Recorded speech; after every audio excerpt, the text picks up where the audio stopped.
In this video, I will discuss the KOE watershed and all the impacts humans have had on it, as well as the problems phosphorus pose to Florida's hydrologic systems.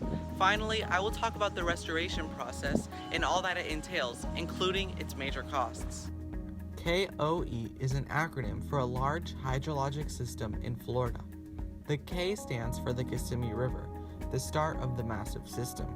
The rainfall that naturally feeds this river makes its way into O for Lake Okeechobee. This is where water overflows into E, the Everglades. Here, the water moves slowly and ends its journey in the Florida Bay. This once natural flow has been greatly disrupted by human actions. Urbanization in and around the KOE system led the Army Corps and other governmental organizations to alter the flow greatly. This illustration, courtesy of the Everglades Foundation, shows the historic flow of the Everglades. Here you can see the natural KOE movement as discussed before. Unfortunately though, the Army Corps work altered this in a drastic way. As you can see from this animation, also provided by the Everglades Foundation, channelization done to protect residents from flooding changed the river of grass immensely. Water no longer gently flows, but is rather funneled quickly out into the ocean.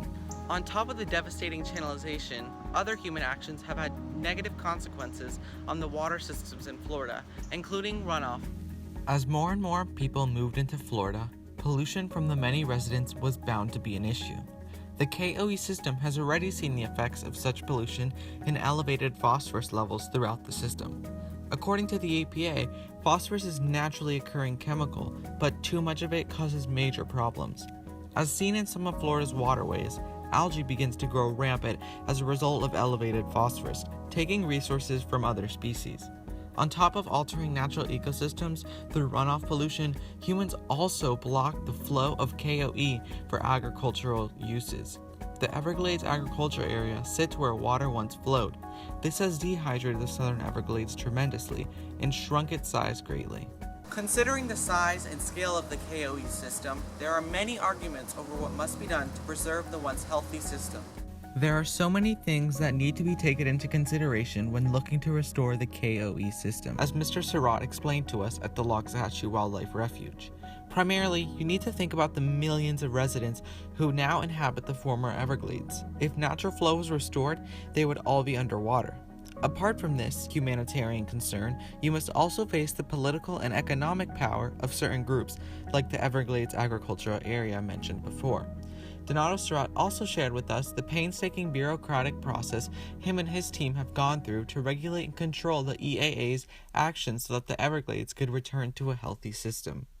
The solutions to all of these problems will eventually have to be paid for, leading me to the final part of this video, the costs and expenditures of restoration.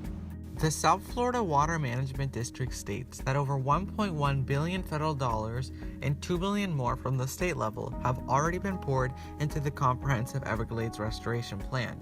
Donato Surratt says this large investment has already paid off, as his team is already noticing improvements in water quality throughout the Everglades. In my opinion, though, it is just as important to invest in Kissimmee River restoration, which is already underway. In fact, it has already gone over budget, but I feel it's totally worth it. While touring the Kissimmee River myself, I was able to see tons of wildlife and experience the value and worth of restoration firsthand.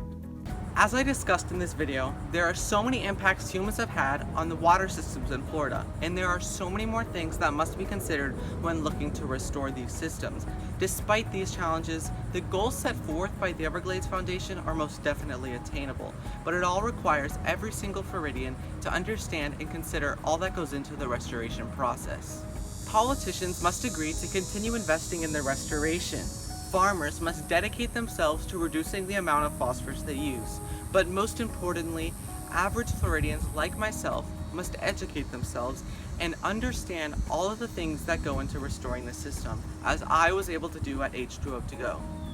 With teamwork, dedication, and a widespread understanding of our environment, scientists and Floridians together can solve the Phosphorus Grand challenge.